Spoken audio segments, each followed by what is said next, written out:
Na semana passada, nós iniciamos, então, estamos dando, melhor dizendo, continuidade a essa série de estudos sobre dons espirituais, e agora nós estamos investindo o nosso olhar para os textos que falam sobre os dons espirituais, especificamente, e tentando trazer maior entendimento sobre o que significa, por exemplo, dom de profecia. E até no corte do estudo de quarta-feira, eu coloquei lá uma pergunta: na sua igreja tem dom de profecia? E aí, se você não sabe responder, busque então acessar o corte da semana passada, né? Dentro do culto, nós estamos fazendo os cortes e apresentando somente o momento do estudo. Mas falamos na semana passada sobre o conceito bíblico de profeta, que é um conceito que vem do Antigo Testamento. E até mesmo trabalhamos então a definição de dom de profecia. Hoje eu gostaria de pelo menos falar sobre mais 3 dons. Eu vou pular o dom de exortação, porque essa palavra é tão rica, e a irmã Ruth, se estiver cultuando conosco online, ela compartilhou conosco uma experiência, ou comigo uma experiência muito interessante. Quem sabe na semana que vem ela compartilha com a igreja.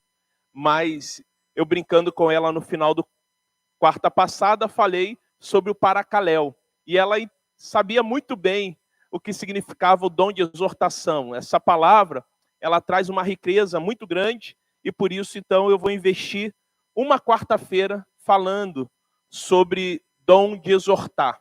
E o que significa exortar à luz das Escrituras Sagradas. Mas vejamos o texto e vejamos quais os dons vamos ver hoje.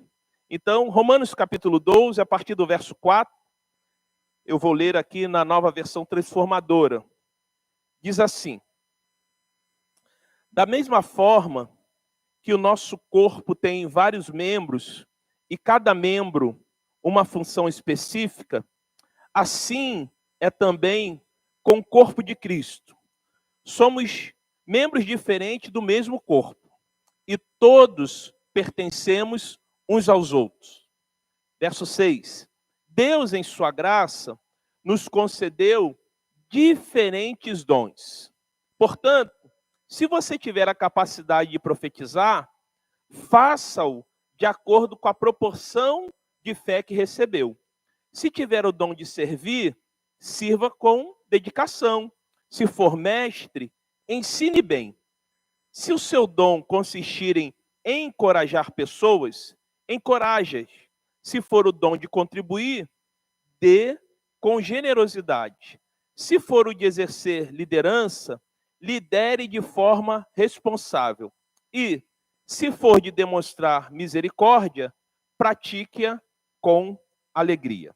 Que Deus abençoe e aplique a sua palavra a cada coração nesse instante. Então, seguindo essa sequência, eu só vou pular o dom de exortar, e daqui a pouco isso vai acontecer. Mas, seguindo a sequência aí desses textos que nós lemos, ou dos versos que nós lemos, e eu já disse aos irmãos que, para mim, assim, é claro, teve a ação do Espírito Santo de Deus, inspirando o apóstolo Paulo, né? Mas de uma riqueza muito grande, ele comparar a igreja ao corpo de Cristo, onde cada integrante dessa comunidade é um membro. E para que esse corpo funcione em toda a sua plenitude, é importante que cada membro utilize os dons que recebeu. Então, é algo que deve ser recíproco. Então, os dons, eles são para serem usados na igreja de Cristo, em prol da igreja de Cristo, numa via de mão dupla. E também a diversidade de dons, assim como a diversidade de membros. Mas o primeiro dom que eu gostaria de listar nessa noite é o dom de ministério. Aí no verso 7 que nós lemos diz o seguinte: se ministério dediquemo-nos ao ministério. Então, queridos, pense bem. Se a profecia, ou dom de profecia, envolve manifestar ou demonstrar o amor de Cristo através da pregação da palavra, o dom de profecia, então, é uma forma de expressar o meu amor a Cristo através do serviço. Então, essa palavra ministério é diaconia. Eu já preguei algumas vezes aqui dizendo que Jesus era um diácono por excelência. Então, qual é a definição de dom de ministério? Para que a gente tenha um entendimento e, a partir daí, traga algumas ilustrações. Bom, o Caio já projetou aqui. Dom de ministério, diaconia, implica em demonstrar o amor de Cristo às pessoas através de atos de serviço. E os irmãos tenham em mente, então, que até mesmo uma das formas de demonstrar o meu amor a Cristo é servindo o outro. Uma forma de servir a Cristo é servindo ao outro. Então, aqui está o dom de ministério, ou dom de servir. Diaconia é uma palavra muito genérica, usada para uma ampla variedade de ministérios. Porque aí, irmão Dalmi, na verdade, todo dom, de alguma forma, envolve diaconia, porque envolve servir. Então, por isso que o dom de ministérios, e essa palavra diaconia, ela é genérica, mas ela é importante no corpo de Cristo, ou esse dom é importante no corpo de Cristo. Para vocês terem uma ideia, Perside, o apóstolo Pedro, falando à sua comunidade, a comunidade petrina, ele falou sobre servir uns aos outros. Veja lá 1 Pedro, ou 1 de Pedro, capítulo 4, verso 10 e 11.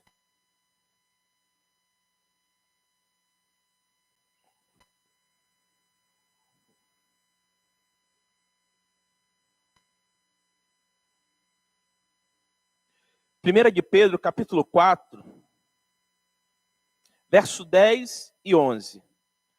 Pedro também parece que absorveu essa ideia do Paulo, né? Da ideia da mutualidade, da ideia da diversidade de dons, porque ele vai falar isso aqui, olha. Os outros, cada um conforme o dom que recebeu, como bons despenseiros ou como bons administradores da multiforme graça de Deus. Ou seja, a possibilidade dos dons serem diversos, serem variados. Verso 11.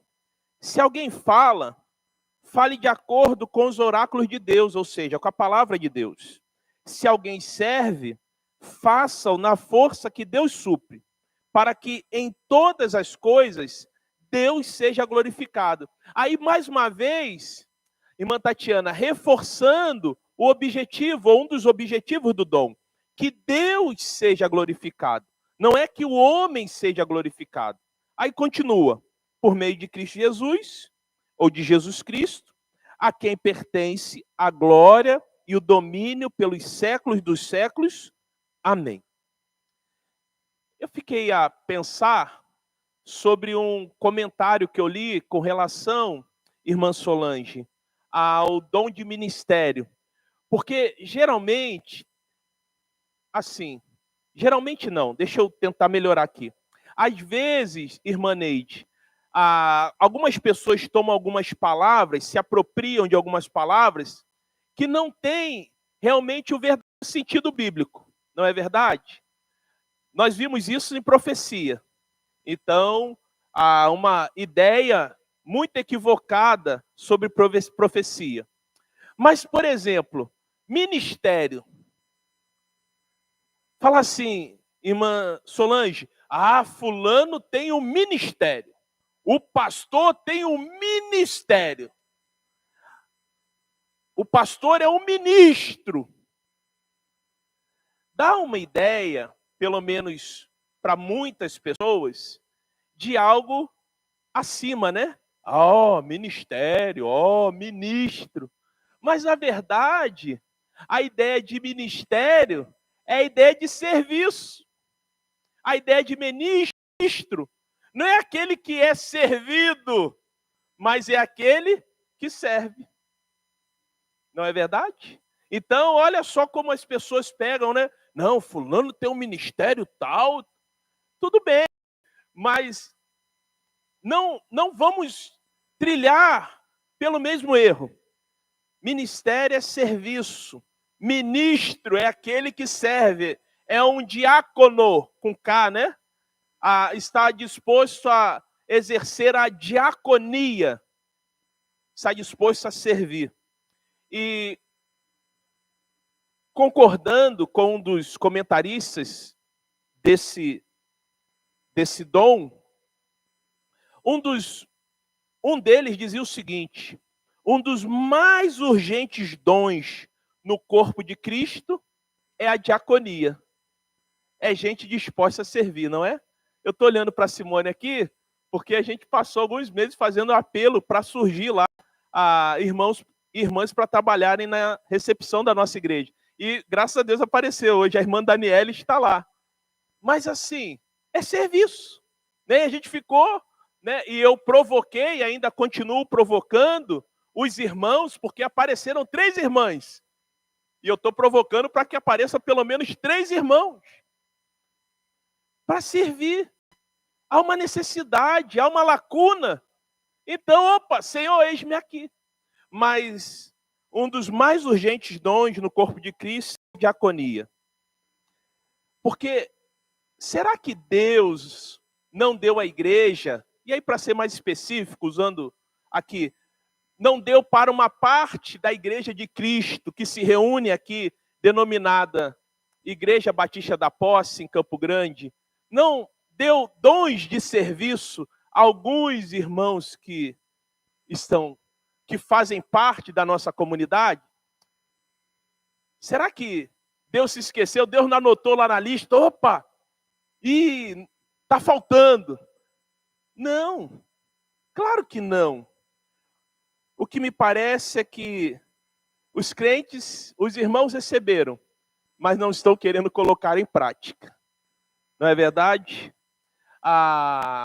Como é importante sermos como Marta. A gente critica, a gente não, mas as pessoas às vezes têm um olhar meio enviesado para Marta, irmã de Maria e Lázaro, mas a Marta parece que ela tinha esse dom. É bem verdade que há momentos em que a gente deve parar para escutar, mas há momentos que a gente deve agir. Veja lá Lucas, capítulo 10, verso 40, por favor.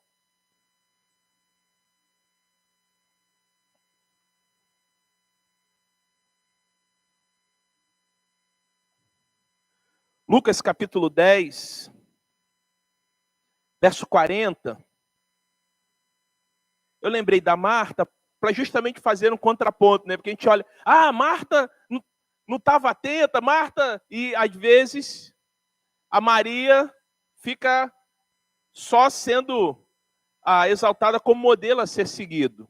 Mas, falando em serviço, a Marta é o modelo a ser seguido. Olha só. Marta agitava-se de um lado para o outro, ocupada em muitos serviços. Então se aproximou de Jesus e disse: Senhor, não te importas que minha irmã tenha deixado que eu fique a servir sozinha? Ordena-lhe, pois, que venha ajudar-me. E é claro, se a gente continuar lendo o texto, Jesus vai dizer de forma muito carinhosa e amorosa para Marta: Marta, Marta, andas inquietas com muitas coisas, mas uma só é necessária. E Maria escolheu a boa parte. Mas quem tem o dom de ministério, e olha, irmãos, eu acredito que todo crente em Cristo Jesus tem esse dom. Porque, como diaconia é um termo muito genérico, tudo que nos propomos a fazer em prol do reino envolve servir de alguma forma, diretamente e até mesmo indiretamente. E quem tem esse dom está sempre pronto e disposto a servir, assim como Marta. Marta viu uma necessidade. Opa, Jesus chegou, nem telefonou, nem mandou telegrama, nem mandou mensageiro. Uma porção de gente para comer. Eu preciso dar conta disso. E, Senhor, fala com Maria aí. E aí também a riqueza, Alê, do corpo de Cristo. Porque enquanto uns talvez fiquem mais desatentos, preocupados em servir, talvez outros vão falar, opa, não, agora é hora de ouvir. Agora não é hora de agir. Por isso, essa diversidade de dons, uns vão completando os outros. Sueli, quer falar alguma coisa?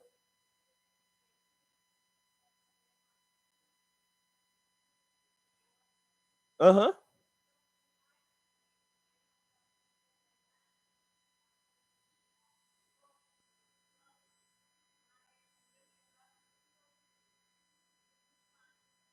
Sim, sim.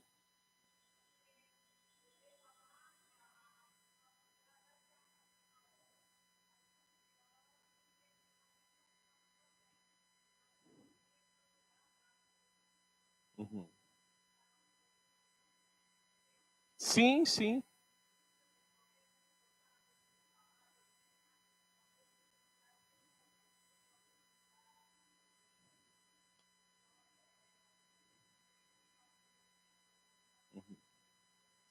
Para quem está online, a irmã Sueli, e para quem está lá atrás, a irmã Sueli acabou de falar que servir também é uma forma de prestar culto ao Senhor. E realmente, por exemplo, pegando o exemplo da irmã Daniela ou dos irmãos que trabalham na introdução da nossa igreja. Para quem não conhece aqui o nosso espaço de culto, fica no segundo piso. Então nós não temos nem microfone, nem alto-falante lá, mas assim, nem é bom que tenha, porque a gente tem que ficar atentos também ali à portaria, né? Quem está chegando e tal.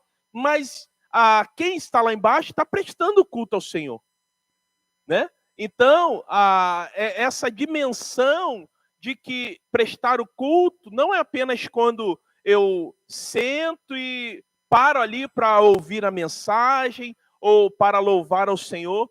Então, até mesmo porque não há como a gente fazer uma divisão do que é espiritual e do que não é espiritual. Porque, na verdade, tudo que nos propomos a fazer, de uma forma talvez mais explícitas e outra mais implícita, é espiritual, porque nós somos seres espirituais. Então, é importante a gente ter em mente isso. E aí, queridos, quem tem esse dom deve colocar em prática, e, como eu disse, eu acredito que todos os crentes, todos aqueles que tiveram encontro com Cristo Jesus, têm o dom de servir, o dom de ministério. Até mesmo porque Jesus vai dizer que nós devemos seguir o exemplo dele, que não veio para ser servido, mas veio para servir e deu a sua vida em resgate de muitos. Dúvidas, perguntas, acréscimos sobre o dom de ministério? No verso 7 ainda, de Romanos 12, aí fala lá sobre ensino. No próximo domingo, né, comemoramos aí o Dia do Mestre, o dom de ensinar, a ideia e a importância de termos mestres. E é muito interessante que Paulo vai dizer, o que ensina, esmere-se em fazê-lo. Quem tem esse dom, irmãos, apresenta propensão, disposição para estudar. Porque a Alessandra, que é uma professora e uma professora muito dedicada, ela bem sabe que ela só tem condições de ensinar se ela estudou. Não há possibilidade dela ensinar lá português, todas aquelas regras gramaticais, redação, Caio também, que é professor, e outros irmãos e irmãs também que são da área ali do magistério, sem que você tenha estudado. Pelo menos eu acredito que isso é algo impossível, de você ensinar algo que você não estudou. E aí, quem tem esse dom apresenta essa propensão para o estudo e investe tempo pesquisando. E é claro que a gente está falando de Bíblia, pesquisando a palavra de Deus. E se alegra, tem prazer.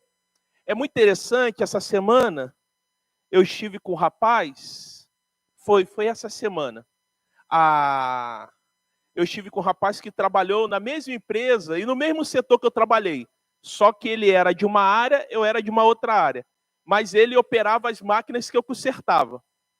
Então, que eu era responsável ali da manutenção no meu turno. E nós estávamos falando de uma pessoa que nós conhecemos, e essa pessoa, ela conhecia as máquinas, como consertar, mas ele não compartilhava, essa pessoa não compartilhava, segurava. E quem tem o dom de ensino, tem também, além de disposição, propensão para estudar, sente alegria em compartilhar. Não sei se Simone já pegou algumas pessoas assim que no trabalho fica segurando as informações, fica segurando as técnicas lá, como faz a instrumentação, não é? Mas quem tem esse dom tem alegria, tem prazer. Quando vê, já falou, já ensinou, já mostrou. E aí, queridos, o que a gente pode, então, definir como dom de ensino? Está projetado aí. Habilidade de aprofundar-se nas insondáveis riquezas do Evangelho de Cristo. Então, podendo buscar ali o conhecimento, a iluminação do Espírito Santo, mais o estudo, porque aí tem a inspiração, e essa inspiração não tem a ver com inspiração bíblica, tá, irmãos? Mas é inspiração que tem gente que já tem essa facilidade de absorver conteúdo, mas também tem a transpiração. Horas de estudo, horas afinco, se debruçando sobre os livros, sobre os comentários, participando de congressos. Então, riqueza, deixa eu ler de novo, habilidade de aprofundar-se nas insondáveis riquezas do Evangelho de Cristo e explicá-las. Aí eu fiz questão de acrescentar, de forma que outros entendam. Por isso que eu fico agoniado, às vezes, quando eu vejo os irmãos muito quietos. Porque das duas, uma, ou os irmãos entenderam tudo e por isso que não estão perguntando, ou os irmãos não entenderam nada e não tem nem por onde começar a perguntar. Então, essa facilidade também de se fazer entendido. Por exemplo, eu já tive professores que eram assim extraordinários. Eu tenho um conhecido, o Sueli também conhece, ele foi meu professor na pós-graduação e nós tivemos o privilégio de hospedá-lo em nossa residência quando ele veio aqui dar a disciplina dele. Uma das mentes mais brilhantes que pelo menos eu me deparei.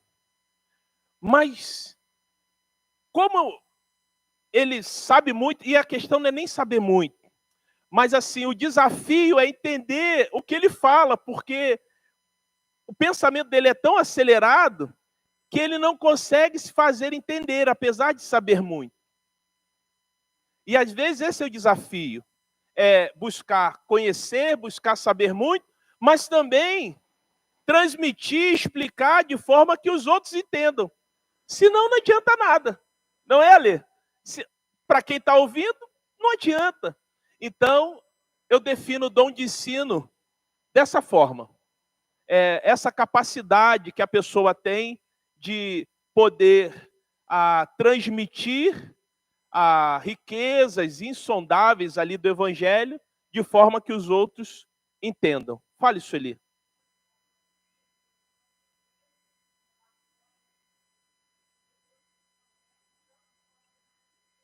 Uhum.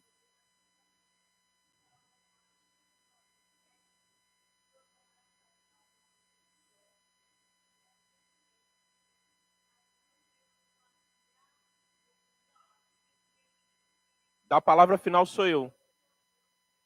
Uhum.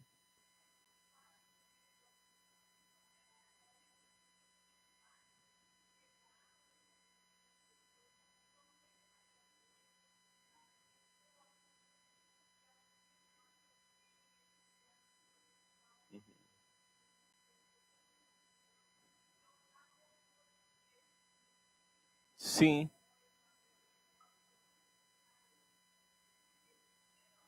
Uhum. Aí, Sueli, talvez, então a gente poderia acrescentar que o mestre tem essa capacidade, essa humildade de poder entender que não é conhecedor de tudo e que toda informação é válida no processo de conhecimento, né? Então, isso é importante também, né? Então, o que a gente chama, por exemplo, o Sueli tá falando aqui, para quem está online, sobre a questão do tratamento com autismo, né? Que a cada dia está se avançando. Por isso que se trabalha com uma equipe multidisciplinar. Então, várias disciplinas ali, vários especialistas sentam à mesa e vamos conversar, vamos. E não apenas especialistas formados academicamente, mas que é especialista com maior propriedade para conhecer o ser humano do que uma mãe? Que é especialista melhor? Eu digo mãe porque geralmente as mães que trabalham ou ficam mais com seus filhos, né, para saber, talvez não saiba tecnicamente o que o seu filho tem, mas sabe que o filho tem alguma questão. Então, quer dizer, nessa equipe multidisciplinar entra também a mãe, entra a experiência que a gente chama empírica, entra o empirismo. Fale, Simone.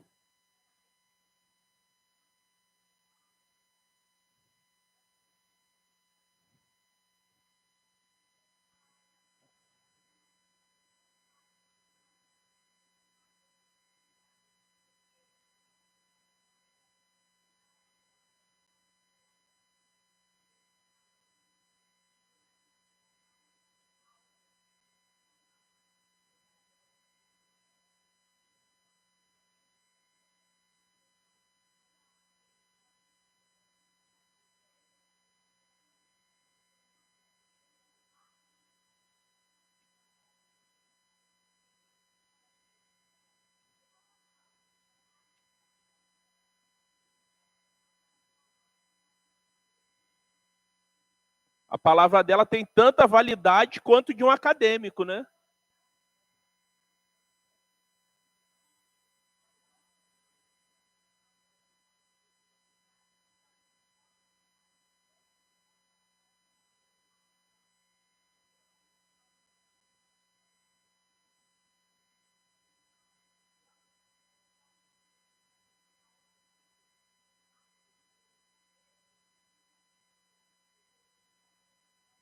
Sim. Porque o processo de ensino, ele é construído, né? É uma troca. É uma via de mão dupla, não apenas de mão única, né? Mas aí, queridos, eu gostaria de, pelo menos, citar alguns exemplos sobre algumas pessoas que tinham o dom de ensino nas Escrituras Sagradas. Veja lá Atos, capítulo 11, porque acho que, por uma Jesus coincidência, os irmãos contribuindo aí, acho que tem muito a ver, tem tudo a ver, muito não, tudo a ver com agora aqui, com essa experiência de Barnabé. Quando Barnabé, Atos capítulo 11, deixa aí aberto, a gente vai ler o verso 23, 24, 25 e 26. Mas deixa eu contextualizar aqui rapidinho para os irmãos. A Barnabé, então, é enviada a Antioquia da Síria, né? Por causa do movimento que estava acontecendo ali. Então, os apóstolos que estavam em Jerusalém falaram: Barnabé, vai lá. E Barnabé chegou lá e ficou maravilhado. Poxa, isso aqui é de Deus, isso aqui é extraordinário. Sendo que era uma comunidade que estava iniciando. Eram crianças na fé ainda. E aí, o que Barnabé faz? Barnabé vai até Tarso. Buscar quem? Veja aí, por favor. Atos 11, verso 23. Tendo ele chegado e vendo a graça de Deus, alegrou-se e exortava a todos a que, com firmeza de coração, permanecessem no Senhor, porque era um homem bom, cheio do Espírito Santo e de fé. E muita gente se uniu ao Senhor. Agora veja o verso 25. E partiu Barnabé para Tarso à procura de Saulo. Verso 26. Tendo encontrado, levou para Antioquia. E por todo um ano se reuniram naquela igreja. E o que eles faziam? ensinaram a numerosa multidão. Em Antioquia, foram os discípulos, pela primeira vez, chamados cristãos. Não feche o livro de Atos, não. Daqui a pouco a gente vai ler mais um verso aí no capítulo 13. Mas veja a humildade de Barnabé, a sabedoria de Barnabé. Ele viu aquele movimento e falou, isso aqui é de Deus. Mas só que eu não vou dar conta disso aqui. Eu preciso de alguém que era o mestre por excelência, que era justamente o Saulo de Tarso. Por que Tarso? Porque era a cidade a qual a origem da cidade de Saulo, que a gente conhece como Paulo. Ele foi lá e falou, opa, Saulo, chegou a hora de atuar. E a gente sabe que não é por acaso que dos 27 livros que fazem parte do Novo Testamento, o Saulo, ou Paulo, foi usado por Deus para escrever só 13. Coisa pouca, né? Só 13 livros. Então, quer dizer, a capacidade que o Paulo tinha de ensinar, de buscar, de conhecer, de estudar, mas também de se fazer entender. Veja aí, Atos capítulo 13, verso 1. Na igreja de Antioquia, havia profetas e havia mestres. Olha só o que diz aí. E aí, Caio, eu vou ler na NVT. Diz assim: entre os profetas e mestres da igreja de Antioquia da Síria, estavam Barnabé e Simeão, chamado Negro, Lúcio de Cirene, Manaém, que tinha sido criado com o rei Herodes Antipas, e quem também era profeta e mestre? Saulo. Barnabé e Saulo, assim como Simeão e outros homens, eram profetas e mestres na igreja de Antioquia. Por que é importante na igreja ter pessoas que busquem colocar em prática esse dom? Porque a mensagem de Cristo, ela deve ser explicada de forma que as pessoas entendam. Mas aí a minha pergunta, né? Será que as pessoas estão dispostas a aprender? Esse é um outro desafio também, né?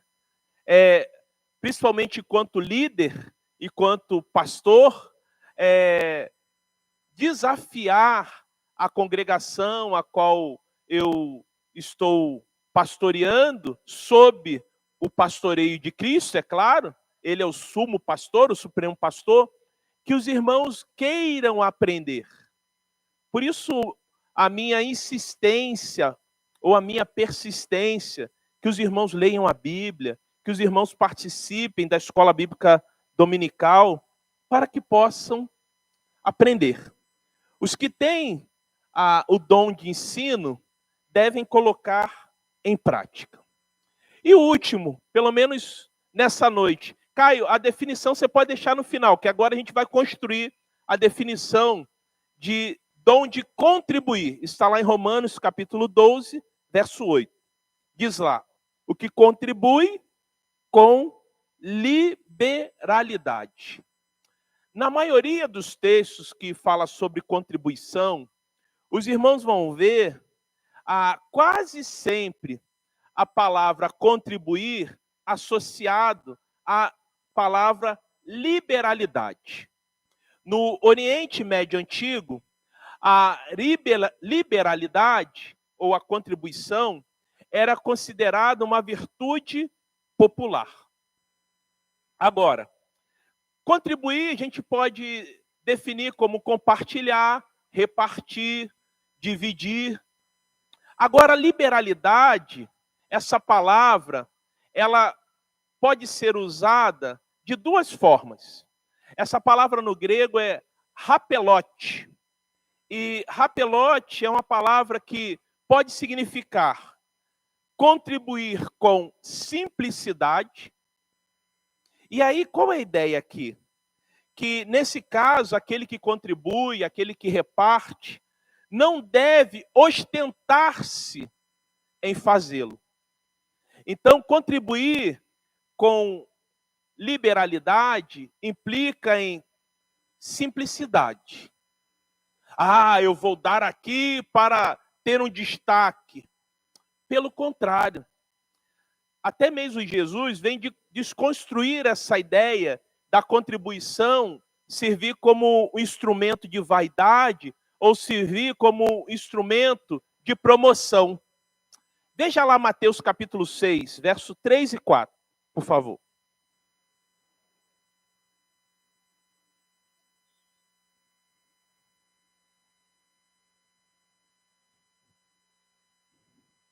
Mateus capítulo 6, verso 3 e 4.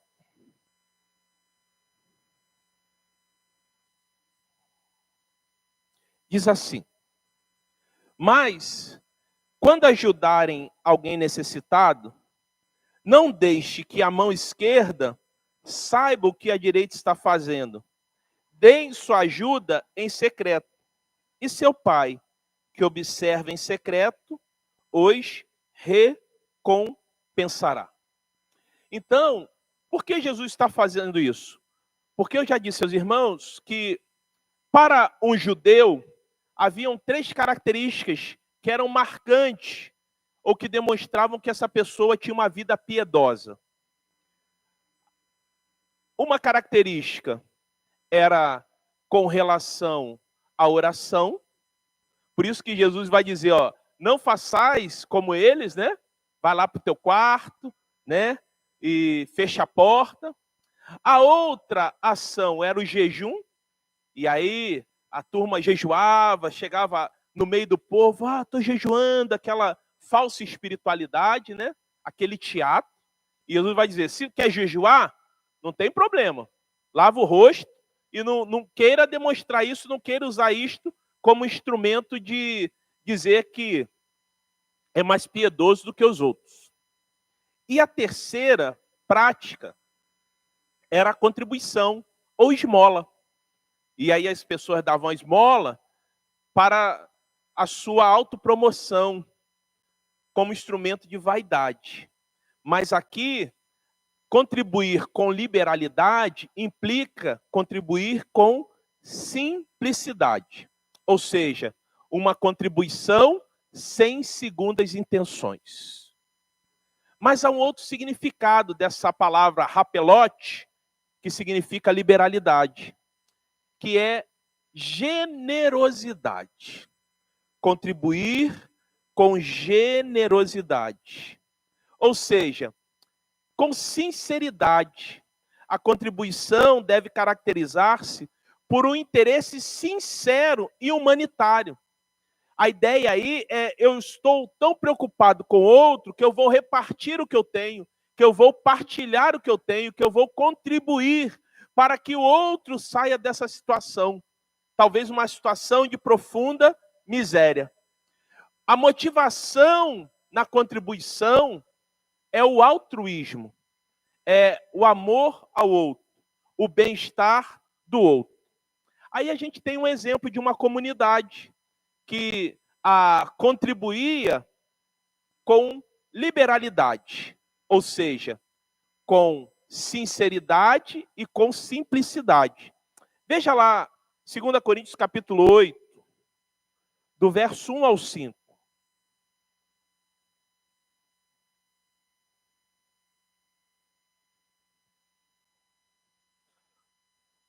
Eram os macedônios. Diz assim: também, irmãos, vos fazemos conhecer a graça de Deus concedida às igrejas da Macedônia. Porque no meio de muita prova de tribulação, olha só o que aconteceu. Manifestaram abundância de alegria. E a profunda pobreza deles superabundou em grande riqueza de sua generosidade. Porque eles, testemunho eu, na medida de suas posses e mesmo acima delas, se mostraram voluntários, pedindo-nos com muitos rogos a graça de participarem da assistência aos santos. E não somente fizeram, como nós esperávamos, mas também deram-se a si mesmos primeiro ao Senhor e depois a nós, pela vontade de Deus. Quem tem esse dom, irmãos, o dom da contribuição com liberalidade, jamais há de ver a contribuição como algo que é uma obrigação. É bem verdade que algumas pessoas, infelizmente, até distorcem a questão da contribuição, né, como instrumento de coação, como instrumento de barganha, né? Então, dê tanto para ganhar tanto, mas quem tem esse dom jamais vê a contribuição como um peso ou como uma obrigação, mas como um privilégio. É isso que está acontecendo aqui com aquela igreja, ou com aquele povo que estava reunido ali na Macedônia. E se vocês perceberem, o foco não é a quantidade, porque eles não eram ricos. Que se fosse assim, só ricos poderiam contribuir generosamente, mas não. A contribuição ela deve ser generosa, mas também deve ser feita com o objetivo de pensar no outro, não com o objetivo de pensar em mim, para minha autopromoção, para que eu venha aparecer e crescer diante dos outros. E aí eu tenho a definição, então, Caio, de dom de contribuir, o que nos é apresentado. Último slide, por favor. O dom de contribuir é a capacidade especial de ofertar, ou de repartir ou compartilhar bens materiais com as pessoas em suas necessidades. E aí eu fiz questão de acrescentar, com simplicidade e generosidade. Por isso que contribuição está sempre atrelado, ou a liberalidade está sempre atrelada à contribuição. E Paulo vai dizer, se o seu dom é contribuir, contribua com liberalidade. Isso implica o quê? Simplicidade e generosidade.